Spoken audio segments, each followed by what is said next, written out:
Hey kids, welcome back to another pizza party. I'm Mrs. Pizza. Cheese is down here, Winnie's back there. And today we are going to talk about some recent reads.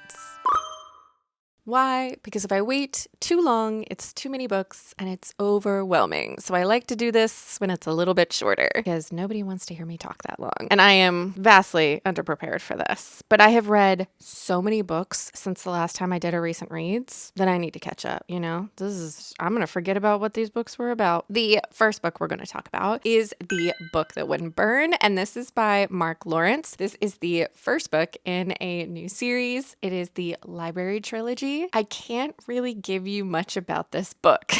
Here's what I'll say. This starts off and you have two main points of view. You have a young girl who is born in basically the dust. She lives outside of the one major city in this world in a dusty place where very little vegetation grows. And one day her village is attacked by a hostile force and she is forcibly removed from her small town and through circumstances ends up in the one large city. And from the very beginning proves herself to be more than she should be. Not that she should be anything, but anyone else in her position probably would have crumpled and fallen apart. But she's so strong-willed and motivated, and she proves this. She's a young child, and she keeps proving she's more than what she seems. She ends up, through circumstances, at this great library. Now, the library in this world is vast, infinite, full of all of the knowledge you could ever want. The other point of view that we have is from a young man who is living in the library and has lived there his entire life with several of his siblings. Well, that's not 100% true. He was very young when he was put inside a mechanism, and then the mechanism spit him out as a young child, and he has grown up in the library with his siblings. Now, I can't really give you more than that other than this story was so masterfully crafted. In the beginning, you're just along for the ride. You don't know how these stories are going to intertwine. They start intertwining. You're like, okay. And then the end of this book, the last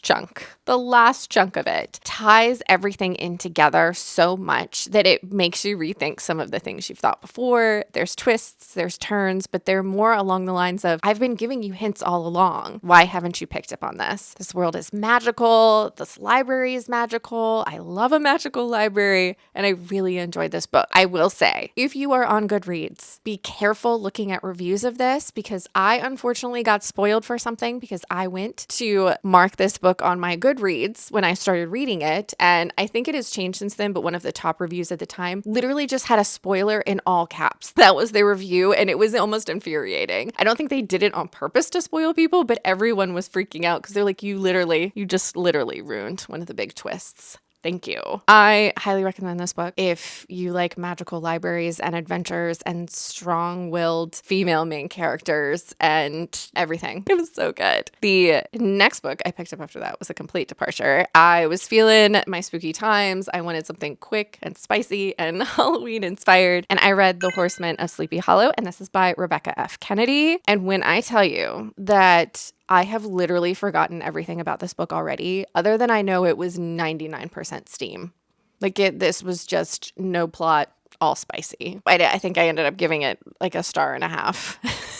I would not recommend this to anyone ever, unless you're morbidly curious about, you know what, I'm not even going to mention it. Just don't pick it up. It's one of those things where it was just supposed to be a spicy, quick, good time. And even though it was a spicy, quick time, it wasn't a good one. And I started nitpicking things like, why would the main character have an Irish accent if he wasn't born in Ireland? And there's no one else Irish around him. Why would he have this accent? That doesn't make any sense. All that to say, no, just don't read that. The next book, where is it? The next book I picked up after that was City of Brass by S.A. Chakraborty. This book is the first book in the Daevabad trilogy, which is about a con woman named Nari. She is I believe she's in Egypt. I think she's in Cairo. She grows up in Cairo on the street. She has very limited knowledge about how she got here. She just kind of lived on the street since she was a child, and she is a healer. She's also a con woman, like I mentioned, mentioned, but she has some sort of innate healing abilities and is able to look at a person and see what is wrong with them and sometimes help them heal. But she also doesn't believe in magic. Now, one day, our con woman, needing to make some money, participates in a ceremony that she doesn't necessarily believe in, but she needs money. And so she goes through the motions, but she accidentally summons a djinn, and he's not too happy about it. When this happens, suddenly all sorts of magical forces are aware of her existence, and her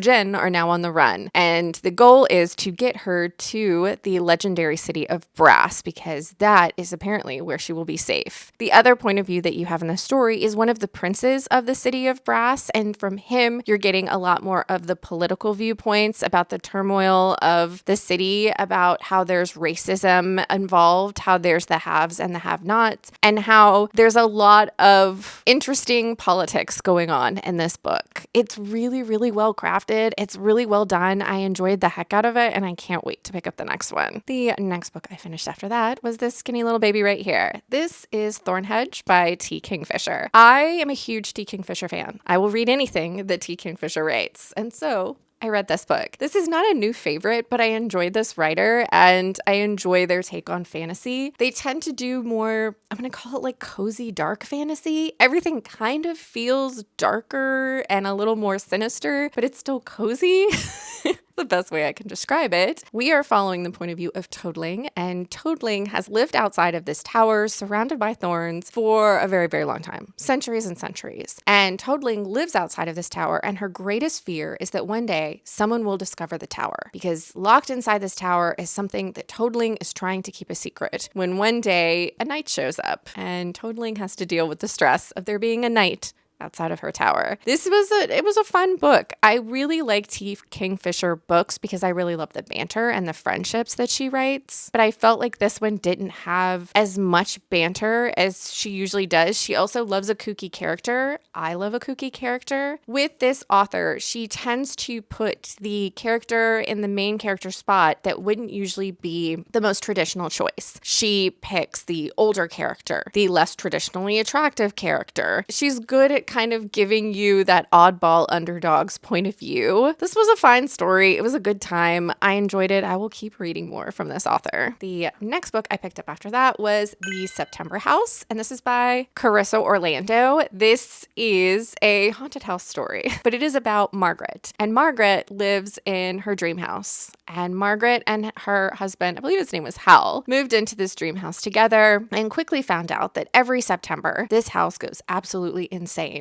See, the house is haunted year round, but September kicks it up a notch. And the walls bleed, there's ghosts walking around, everything is very gruesome and gory. But this is Margaret's house and she's not leaving. Suddenly, her husband Hal disappears in the beginning of September. So things are about to go crazy and Hal is missing. This story is darkly funny most of the time. I would not say this is scary, even though this is a horror book. There is definitely some disgusting, horrific things that happen, but it's not so much about being scared. It's almost like it's a dark comedy at points, but we're talking about really serious topics. I would definitely recommend this book for fans of Rachel Harrison's books. I feel like they have similar vibes where they are using the outline of a horror story to tell a very important narrative, but they're using these gruesome aspects to get there. We are basically following the story of Margaret, who is an enabler in a toxic relationship with her house. I really, really enjoyed this. I had a great time with this. I listened to the audiobook and I highly recommend it. Our audiobook narrator was perfection for this. Also, this is one of those books where the whole story was interesting, but the last part was absolutely wild. It's one of those books that makes you think it's going in certain directions and then takes a turn at the end. It was fun. I really enjoyed it. The next book I picked up was Silver Nitrate by Sylvia Moreno Garcia. This is we're going to call it a thriller. I don't know if this is actually considered horror.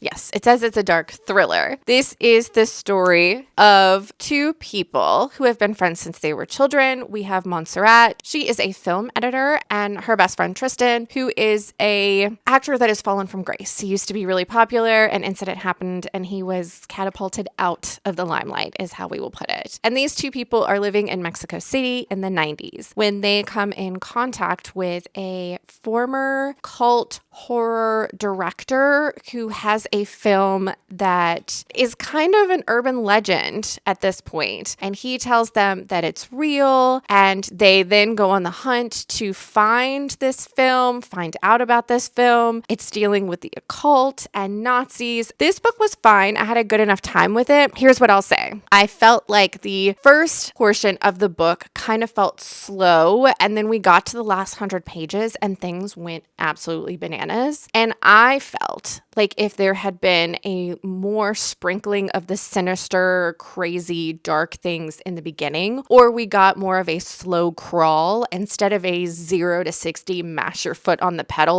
when we have 100 pages left, I would have enjoyed this more. I think that maybe some people got that earlier, but I felt like there were tiny little hints at scary things happening, but they were so minimal until things went crazy. And I would have liked it if things had a more gradual build to being just high octane at the end. I really enjoyed the last 100 pages of this. Like, the last 100 pages of this were a blast, but it was getting to those last 100 pages that kind of felt like a little bit of a chug. Like, we were slowly getting there. But I did enjoy this author's writing style, and I have since picked up more books from this author. So I must have at least liked it a little bit. And the last book we're going to talk about today is a little paranormal rom-com that I decided to pick up because, spooky times. And that is My Roommate is a Vampire. And this is by Jenna Levine. This book was everywhere for a minute, at least on my feed. This book was just, the algorithm was like, girl, you love paranormal romance. This is for you.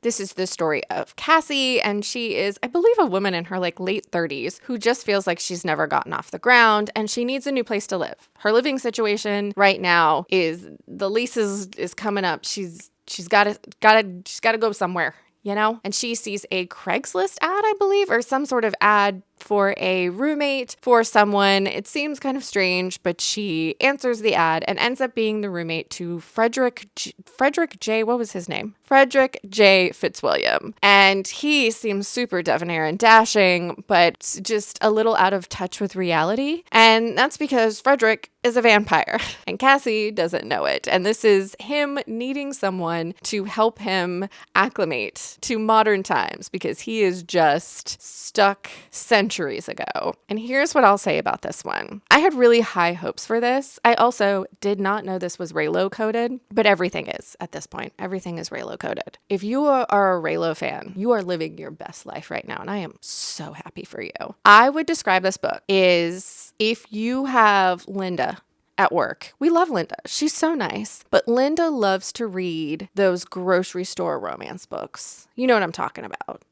Right there in the magazine section, back by the frozen food aisle. She loves those romance books. And I'm happy for Linda that she has found a genre, which I will call grocery store romance, that is her absolute fave. But Linda is trying to spice it up for the spooky season. And so she wants something with a little extra zing to it. So Linda picks up this book and it is her cup of tea. This is safe for the general public vampire romance. If you are someone that reads a lot of paranormal romance or reads a lot of romance in general, you're probably going to be pretty bored with this because I was pretty bored with this. A lot of these characters are very generic and flat. In this whole story, it just felt kind of like, oh, okay, well, I guess that happened. Nothing really exciting is going on. I thought this was going to be What We Do in the Shadows, like goofy, campy paranormal romance. And maybe it's because my expectations were set there and then I got this instead that I just didn't really enjoy it that much. It's completely fine. If your Nana wants to talk to you about books and you don't want to admit that you are reading the spiciest of the spicy Kindle Unlimited